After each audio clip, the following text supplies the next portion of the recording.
Boa noite a todos. Boa noite. Sejam todos bem-vindos. A gente está muito feliz hoje, mais uma segunda, né? Repleta de amigos aqui conosco. E é sempre muito bom, né, nos encontrarmos todas as semanas. Bom, hoje nós estamos recebendo o nosso grande amigo Leonardo Arruda, que veio trazer uma palestra para a gente.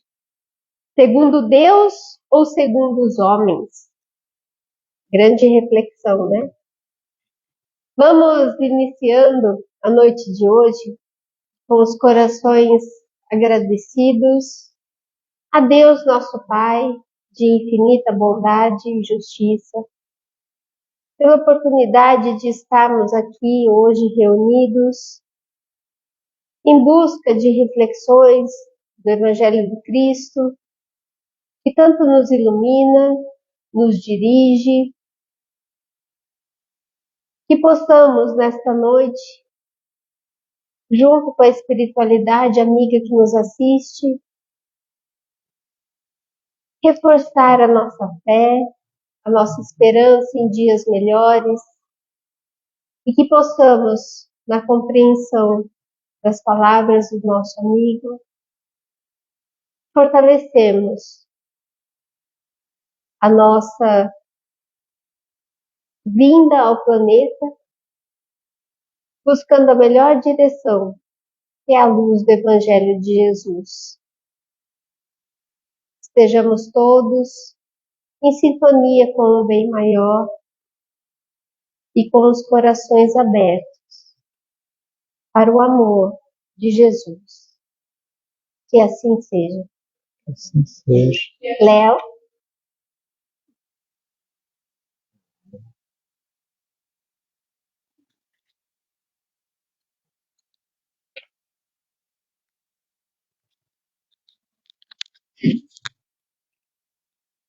Boa noite a todos.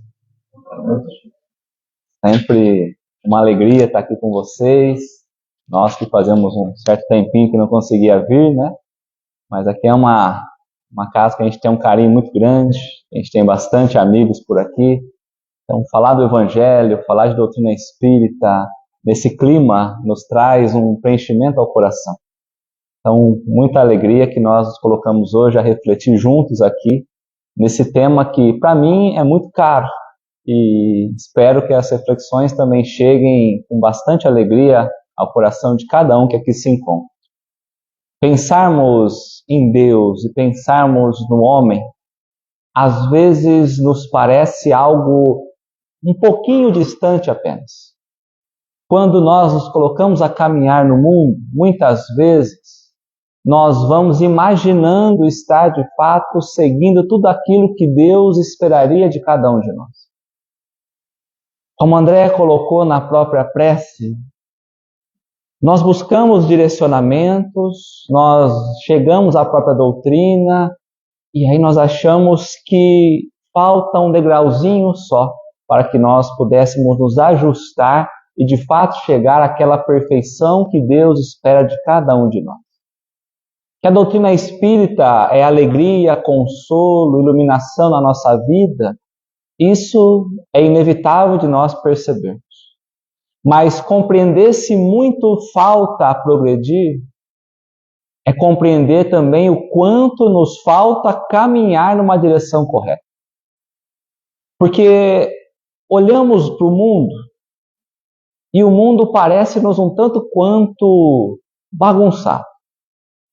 E nós, às vezes, nos perguntaríamos, será que realmente vale a pena nós sermos bons? Porque nós olhamos lá fora e percebemos um excesso, muitas vezes, numa cultura que nos leva distante da própria fé. Falamos tanto uma construção de uma fé racional, mas o movimento do mundo nos leva, muitas vezes, a desacreditar na própria necessidade da construção da fé. Falamos tanto da necessidade de nós não nos apegarmos tanto às questões materiais. Aliás, o Espiritismo que vem nos convidar a nos afastarmos um pouco do materialismo. Mas olhamos para o mundo, e o mundo cada vez mais parece seguir os movimentos do materialismo. Falamos de espiritualidade, falamos de espíritos, mas nós ainda caminhamos no mundo pautados nas coisas que nós estamos vendo. E quase raramente, ainda que num centro espírita, nós lembramos que somos espíritos e que é nessa caminhada de ascensão que precisamos nos pautar.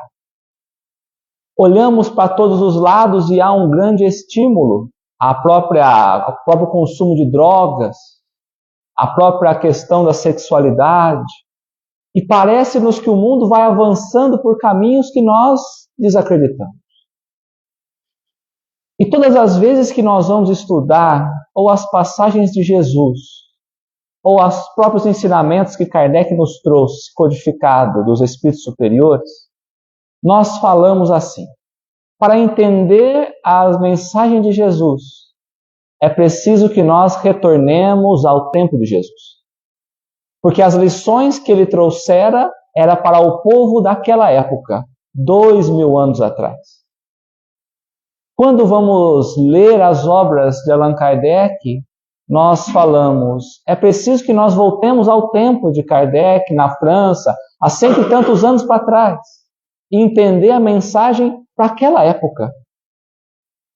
Mas olhando ao mundo de hoje, olhando a mensagem de Jesus há 2000 anos, parece-nos que pouca coisa nós absorvemos e nos colocamos a mudar. Porque nós ainda estamos buscando reconhecimentos no mundo. Nós ainda estamos buscando aplausos dos homens. Nós ainda estamos seguindo aqueles que por vezes trazem primeiras, segundas, terceiras, quartas, quintas intenções. O mundo parece que foi tomado por aqueles que são mais espertos, mais inteligentes, que conseguem tramar, que conseguem criar estratégias, e que muitas vezes esses estão a serviço do caminho do mal. Parece-nos que aqueles que ganham destaque não são aqueles que têm se colocado ao trabalho do bem. E aqui nós nos colocaríamos a pergunta mais uma vez: será que esses tão prósperos aos nossos olhos, olhando a nossa própria vida, realmente vale a pena internalizarmos a mensagem verdadeira do Evangelho para sermos bons? Porque ser bom no mundo de hoje parece ser tolo. Parece ser alguém que às vezes está andando na contramão do mundo, alguém pouco valorizado. Então nós lembramos de uma historinha, de uma fábula, lá na Revista Espírita, que traz como título A Macaquinha, o Macaco e a Noz. Essa fábula diz justamente sobre a propagação do Espiritismo no mundo, ou para a humanidade. Mas poderíamos pensar para nós mesmos, como os princípios do Espiritismo têm se propagado dentro de nós. Como nós temos olhado esse caminho para o bem, e se realmente vale a pena. Porque a macaquinha pega a noz, morde a casca verde, percebe o quão amargo ela é, joga fora e fica inconformada por alguém achar aquilo tão bom. O macaco um pouco mais experiente, aquele que dedica tempo à reflexão, ele pega a noz, quebra a noz, limpa por dentro, come e percebe o quão gostoso aquilo é. E às vezes nós estamos tomando por esse mesmo sentido. Estamos olhando o bem e o mal pelas questões exteriores.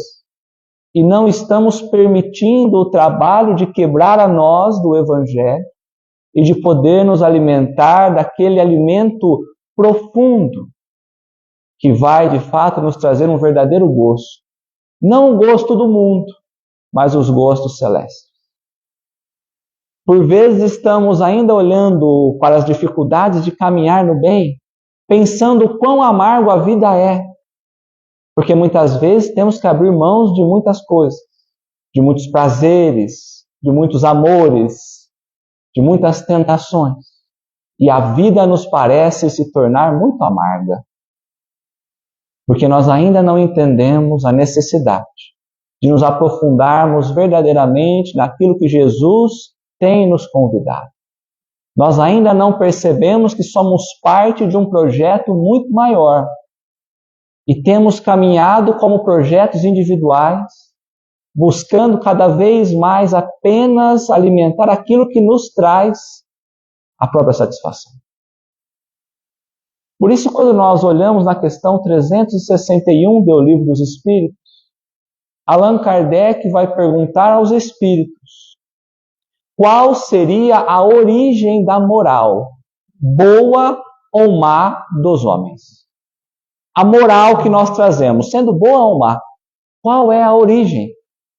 Porque nós percebemos que há pessoas boas e há pessoas ainda dedicadas ao mal. E os espíritos vão dizer, o próprio espírito encarnado no homem.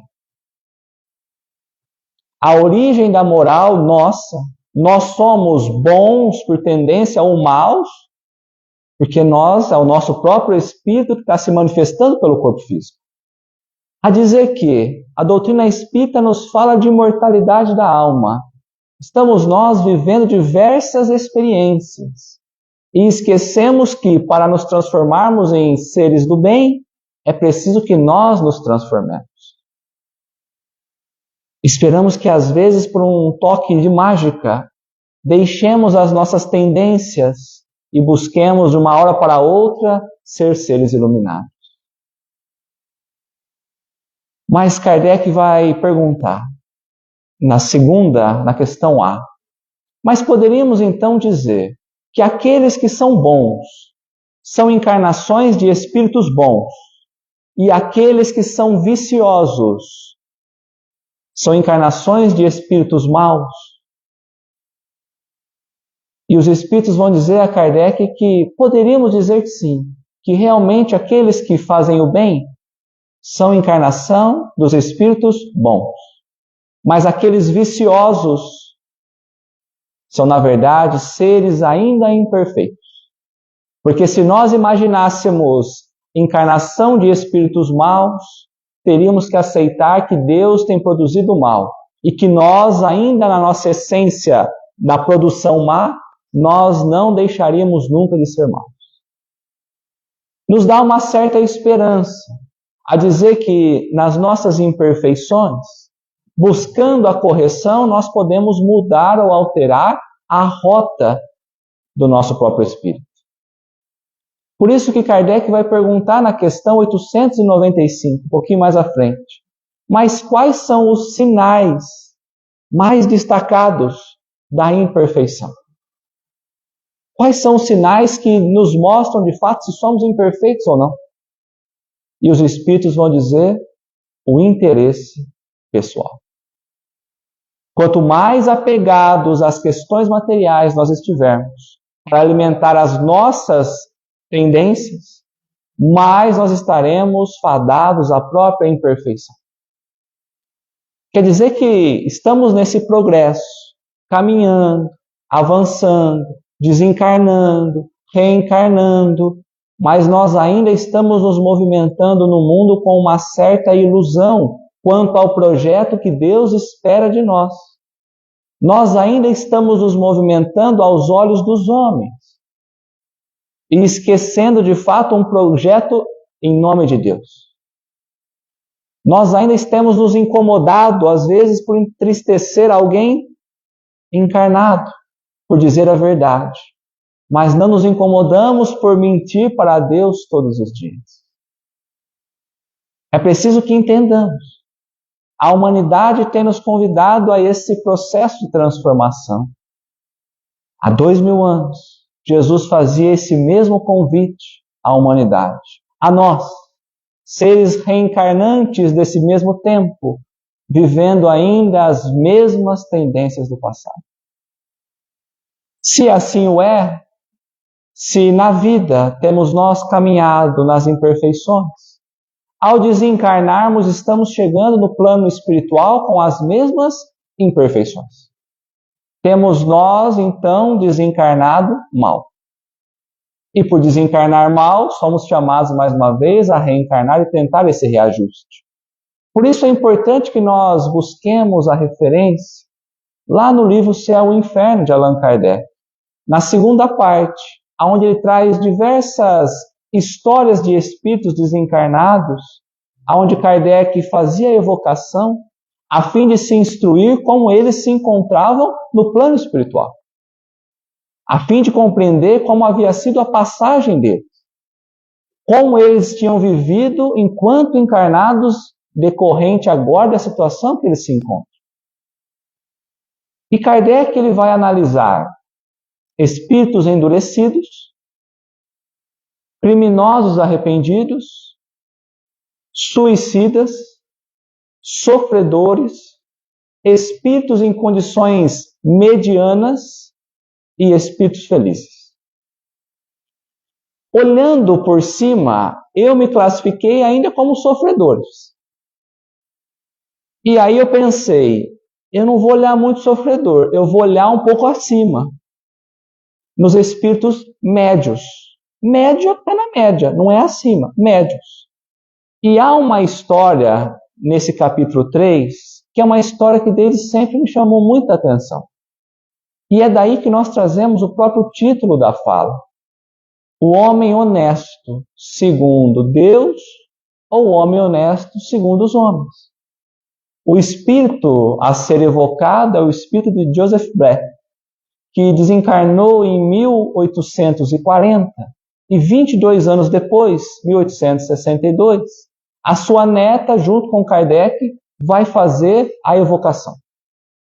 E ao evocar, ela vai perguntar: meu querido avô, poderia saber em que condição o senhor se encontra, a fim de nós nos instruirmos quanto aos nossos passos na Terra? E ele responde: sim, o quanto quiserdes, que for útil aos vossos próprios avanços. E ela lança a pergunta: como se encontra no plano espiritual? E ele responde para ela: eu estou expiando a minha falta de fé, mas a generosidade de Deus é enorme. Sofro por ter empregado mal o meu tempo no bem enquanto estava encarnado na Terra. E ela pergunta para ele: de que maneira? Porque você foi um homem honesto, classificado honesto por todos, enquanto encarnado estava. E ele vai dizer: mas há uma diferença, ou um abismo muito grande, quanto ao olhar dos homens e ao olhar de Deus. Porque muitas vezes nós imaginamos estar caminhando no bem, mas diante das leis de Deus, às vezes estamos muito distantes, muito afastados. Achamos que falta um degrauzinho, mas aí vamos percebendo que falta muito mais. E ele vai dizer à neta: vou tentar fazer sentir essa diferença. E ele traz: honestidade quanto aos homens da terra seria não infringir nenhuma lei do seu país. Seria não roubar nada de ninguém, nenhum bem material. Embora, ele coloque, nós roubemos muitas vezes a própria felicidade, a esperança daqueles que conosco caminham, porque ainda somos hipócritas. Honesto na terra aos olhos dos homens são aqueles que se despedem do mundo material e colocam na sua lápide todas as qualidades e virtudes que fizeram enquanto estavam no mundo, por achar que isso quita a dívida com toda a humanidade. E ele coloca: grande engano. Porque aos olhos de Deus, além de não infringir as leis do seu país, é preciso que nós também não transgridamos nenhuma lei de Deus. É preciso que todos os nossos atos estejam em consonância com aquilo que Deus espera de nós. Que tragamos o coração repleto de alegria e de esperança. Que busquemos cada vez progredir mais e fazer o próximo também progredir. É preciso que encontremos a alegria no trabalho material e consigamos mostrar isso aos outros, mas também no trabalho que nos dá frutos espirituais. E aí ela pergunta aquilo que nós precisamos nos perguntar também. Ele pergunta para ela: acha mesmo que eu tenho sido um homem bom perante Deus? Porque às vezes somos um bom médico, mas somos um bom homem. Às vezes somos um bom veterinário, somos um bom homem. Somos um bom filho, mas somos um bom homem. Somos bons pais, mas somos bons homens. Porque temos buscado viver no bem, mas não viver o bem. Temos buscado viver condições cada vez melhores, qualidade de vida mais elevada, viver no bem. Mas viver o bem, realmente temos nos preocupado? Como nós temos olhado o mundo a esses olhos? Porque nós não temos nos pautado por aquilo que Deus espera de cada um de nós. E olhar por esse aspecto do bem nos convida a olhar ao capítulo 17 do Evangelho segundo o Espiritismo. Sede perfeitos. Um convite para nós sermos perfeitos, ou sermos melhores, se assim nos ajusta. Dentro desse capítulo, nós vamos encontrar a parábola da semente, ou do semeador. E nós vamos começar a pensar um pouquinho na parábola, aquilo que Jesus espera que nós entendamos de acordo com a nossa condição. E ele vai trazer a parábola lá em Mateus, no capítulo 13, quando Jesus então adentra ao barco e envolta ali nas costas, do mar, senta as pessoas para poder ouvi-lo. E ele vai dizer que um semeador saiu a semear. E que algumas sementes caíram então em solo duro e que os pássaros vieram comer e não conseguiram germinar. Que outras sementes caíram em solo pedregoso, em que havia pouca terra. Até começou a germinar, a crescer um pouquinho, mas o sol logo veio e a alta temperatura fez com que morresse. Outras sementes caíram em solo espinhoso. Começaram a se desenvolver, mas foram abafados pelos espinhos e também não avançaram. E há sementes que caíram em terra boa, que desenvolveram, cresceram, deram frutos, 30, 60, 100. E se nós avançarmos um pouquinho mais ao Evangelho, o próprio Cristo vai nos explicar a condição dessas sementes e desses solos. E a ideia é que nós pensemos aonde nós estamos, quão distante nós nos encontramos, uma vez que a semente são os ensinamentos de Jesus a cada um de nós. Na terra seca, que nada desenvolveu, são aqueles que estão pouco preocupados com as lições de Jesus. Quando olhamos aquele solo pedregoso, onde as raízes pouco desenvolvem, seriam as pessoas que até se entusiasmam pelos ensinamentos do Cristo. Mas logo, logo, o mundo os chama e logo eles desistem. E logo esquecem também dos ensinamentos. Entre os espinhos, são aqueles espíritas, ou aqueles que já pegam a mensagem do Cristo e acham maravilhoso. Compreende a profundidade, mas só acha importante ao outro. E nada se coloca à própria vida. E aqueles que produziram em terra boa são aqueles que de fato deram atenção à lição de Jesus, fazendo crescer no coração todas as instruções que fizeram chegar até nós.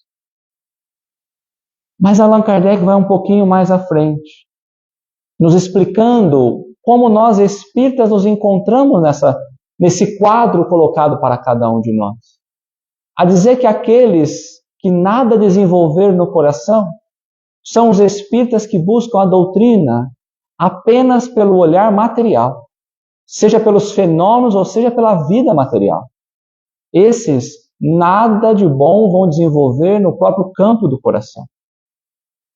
Aqueles que colocam em solos mais pedregosos São aqueles que se encantam pelas comunicações dos espíritos, mas se sentem indiferentes com qualquer instrução que recebam. Já os espinhosos são aqueles que compreendem a profundidade, mas que mesmo assim não buscam a transformação ou o chamado divino na sua própria estrada. E quando olhamos a terra boa, são os espíritos que compreendem a necessidade da transformação e que buscam meios de se melhorar, cumprindo as leis de Deus e fazendo o bem. Em resumo, buscando ser honesto aos ombros de Deus. Nós precisamos entender qual é o olhar que nós estamos tendo para os ensinamentos que nós temos recebido ao longo da vida. As coordenadas que nos chamam. Qual a importância de fato nós temos tido? Qual o olhar? Porque no primeiro item do capítulo 17, Caracteres da Perfeição, Kardec vai nos trazer, mais uma vez, uma fala de Jesus, a trazer para nós, olha, qual é a condição de sermos perfeitos? O que significa ser perfeito? E ele começa, amai os vossos inimigos, fazer o bem por aqueles que vos odeiam, orar por aqueles que vos perseguem. Se nós só amarmos aqueles que nos amam, o que demais estamos fazendo? Se nós só saudarmos aqueles que estamos saudando, quanto mais além nós temos ido? E ele continua, sede perfeitos quanto perfeito é o vosso Pai que estais no céu. Porque muitas vezes nós estamos nos adaptando às nossas comodidades. Nós estamos buscando amar somente aqueles que nos interessam. E achando que estamos indo além. Nós estamos apenas nos relacionando com quem nós criamos afinidades. E nós não entendemos um projeto muito maior. Será que estamos sendo honestos de fato com Deus ou apenas conosco aos nossos interesses? Porque o sede perfeito, Kardec vai nos explicar muito. Que naquele tempo de Jesus, não teria como falar à humanidade um nível de perfeição entre Deus e o que nós podemos ser. Que não é ser completo como Deus. Perfeitos como Deus, mas completos nas virtudes que nos cabem. Nós precisamos pensar em tudo aquilo que temos deixado escorrer pelas nossas mãos e não temos entendido, e tem nos afastado do caminho. Às vezes estamos lá num terreno, acontecem situações e nós voltamos lá para o solo duro. Percebíamos que as nossas raízes não estavam firmes. Imaginávamos estar num caminho que não estávamos, distantes ainda. E quando nós vamos seguindo o próprio capítulo 17, Kardec nos traz uma mensagem de Lázaro, que vai falar sobre os nossos deveres. E vai dizer que o dever que o homem tem é o maior dever moral. Dele para com ele mesmo e dele para com o próximo. Que temos o dever de buscar meios de nos progredir, de avançarmos, de melhorarmos nós e o próximo. E é nesse dever que nós vamos refletir um pouquinho aqui. Santo Agostinho, na questão 919, fala para a gente toda noite pensar nos que nós fizemos. Mas essa lição está muito difícil para nós. Eu vou convidar que nós olhemos de ano em ano, ou de 5 em 5 anos. Quem quiser aumentar, pode aumentar. De 10 em 10 anos. 10 anos atrás, eu tinha mais paciência do que eu tenho hoje? O quanto eu melhorei? 10 anos atrás, eu perdoei quem antes eu não tinha perdoado? 10 anos atrás, comparado a hoje, eu tenho me dedicado mais à casa espírita? Eu tenho sido melhor na sociedade? De 10 anos atrás a hoje, no lar, eu tenho dado mais condições do amor desenvolver? Quanto nós realmente avançamos de 10 anos para cá? E de 20? E de 30? E de 100?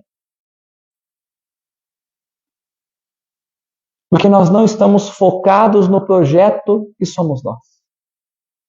Da nossa transformação e da transformação daqueles que caminham conosco.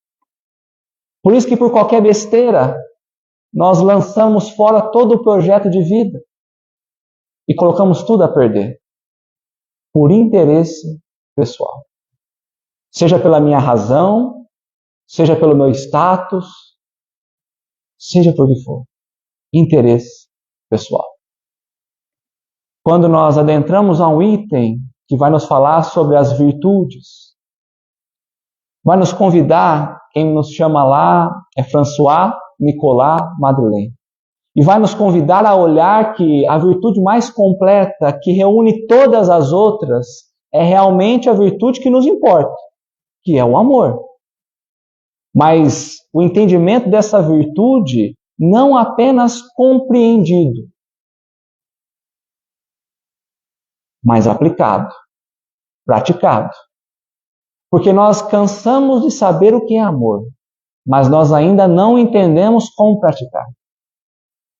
E o chamado dele é: nós, ou vós, espíritas, de que a fé já aqueceu com os seus raios, e já compreendes o quão distantes estão da perfeição.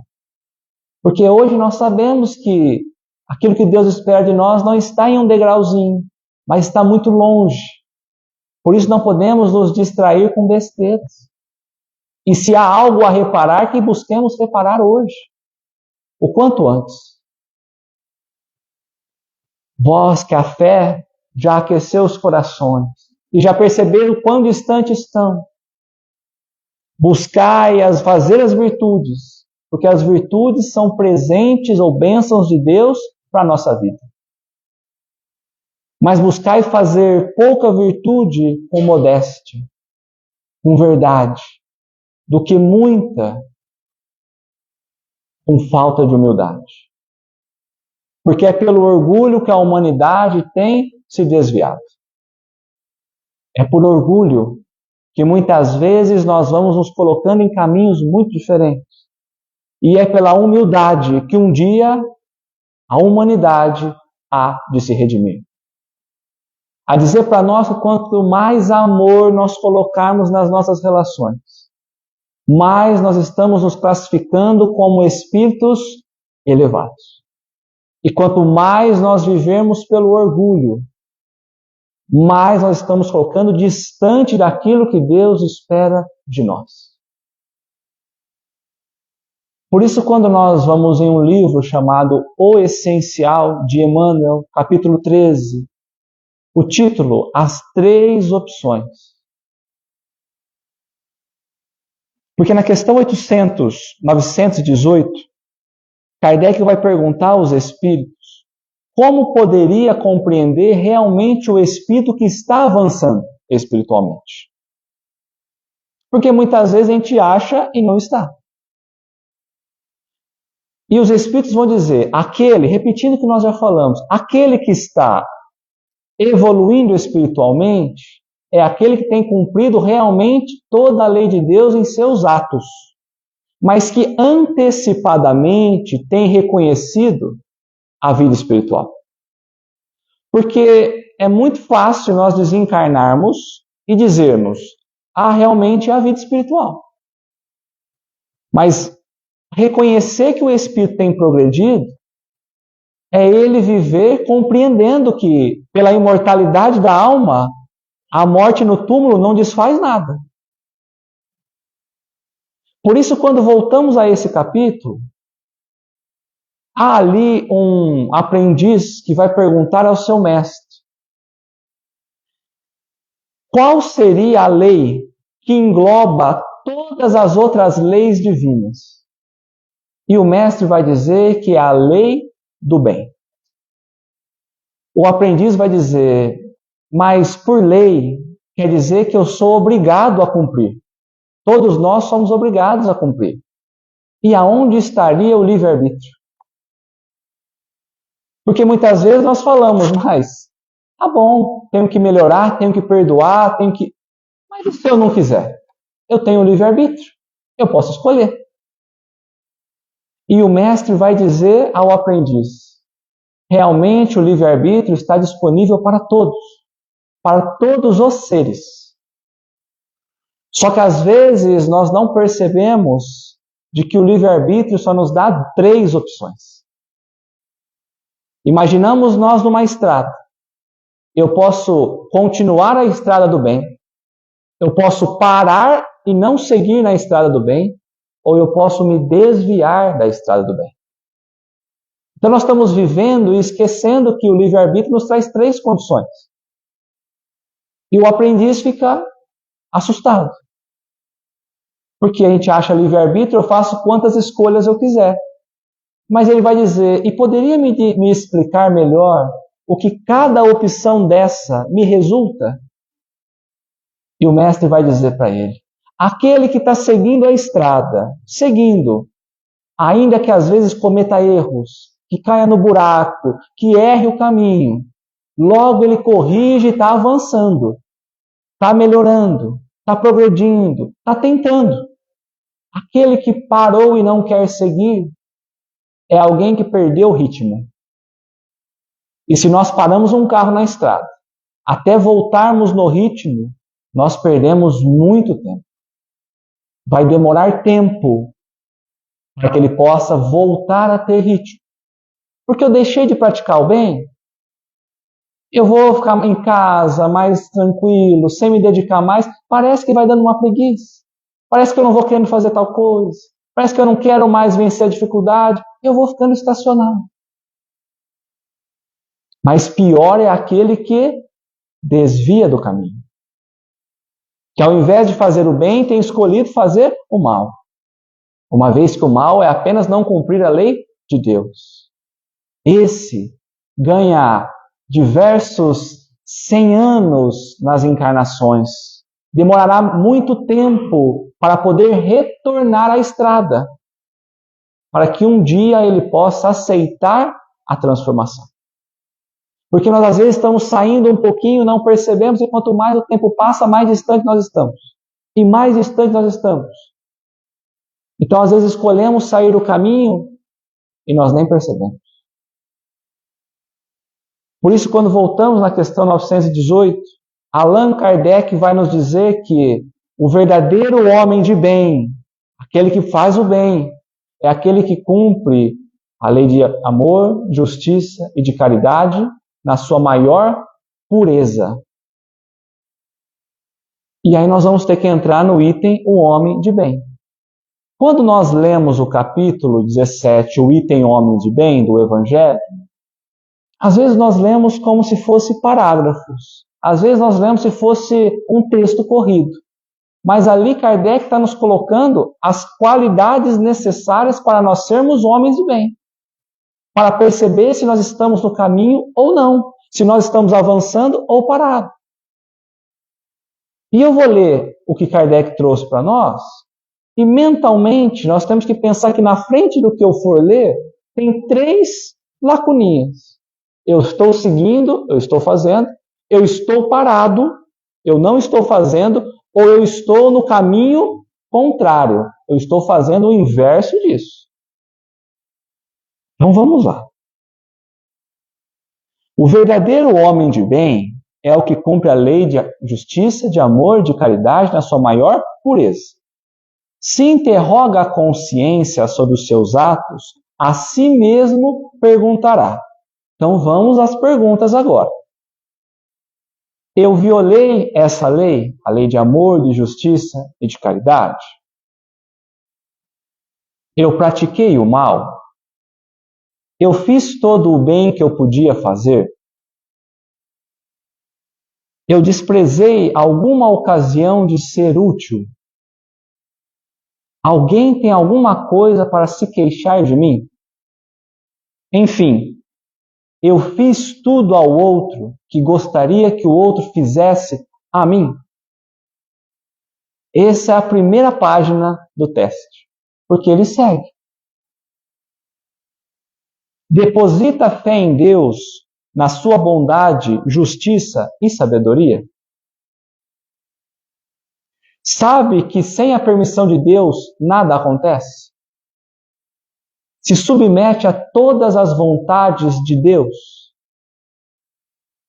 Ele vira a página. Tem fé no futuro? Ou temos vivido só pelo presente? Coloca os bens espirituais acima dos bens temporários.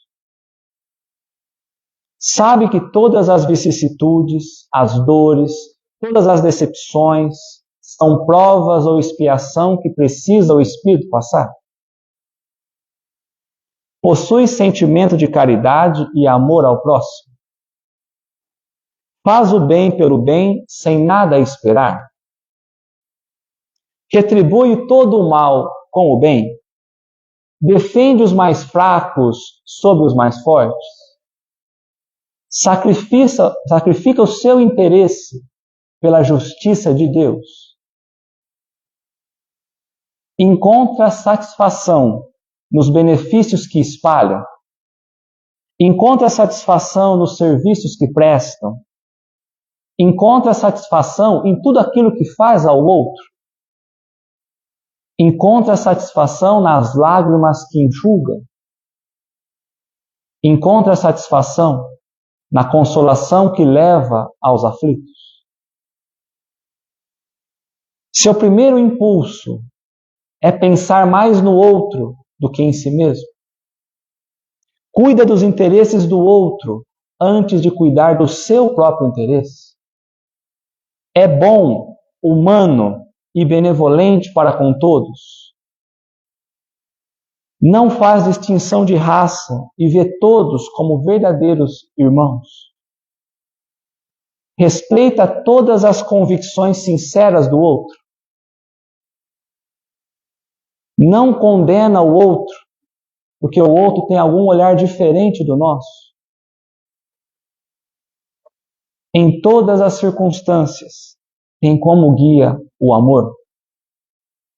Não prejudica o outro com palavras malévolas e evita palavras que muitas vezes pode machucar o outro. Não alimenta o ódio, não alimenta o rancor e nem alimenta o desejo de vingança. Perdoa e esquece as ofensas. Só lembra dos benefícios, das coisas boas que acontecem. É indulgente para as fraquezas alheias. Sabe que também depende da indulgência do outro. Nunca evidencia defeito alheio. Procura sempre o bem para atenuar qualquer mal. Estuda as próprias imperfeições e trabalha incessantemente para corrigir todas elas. Todos os seus esforços são para poder dizer que hoje, com certeza, estamos melhor do que ontem. Não se vangloria dos seus talentos e utiliza todos os seus talentos para poder ajudar o próximo. Não se envaidece das suas riquezas, bens ou vantagens pessoais. E sabe que tudo que tem é porque Deus emprestou. Acabando. Se a ordem social colocou um homem abaixo dele, subordinado a ele, trata-o com bondade e benevolência, compreende que todos são iguais perante Deus, nunca usa da autoridade ou do orgulho para esmagar o outro. E se for um subordinado, compreende os deveres da própria posição?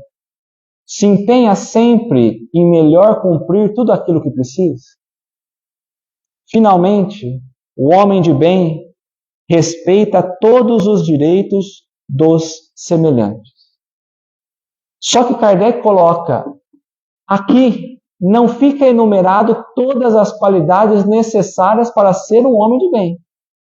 Há muitas mais, mas aqueles que já se esforçam por aqui cumprir, já se encontram na estrada que levará aos próximos. Por isso, para nós finalizarmos, lá na Revista Espírita, de 1867, há uma história chamada A Comédia Humana. Quem traz é o espírito de Eugène Sue. E ela vai dizer para nós que nós devemos olhar a nossa vida como de fato sendo um teatro ou uma comédia, em que o autor, aquele que escreve a peça, somos nós, os homens encarnados. E que todos os dias uma página em branco se abre, como sendo as marcações das cenas que nós nos colocamos a entregar na verdadeira comédia. Que os personagens são as nossas virtudes, os nossos vícios, a nossa inteligência, as questões materiais, tudo que nós podemos encontrar. Todos esses personagens concorrendo pelo herói. O herói que é o próprio Espírito. Que o público dessa peça são aqueles que encarnados estão.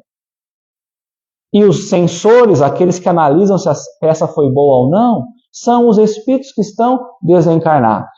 E que acima dos censores há aquele maior que analisa o conjunto todo, se realmente valeu a pena.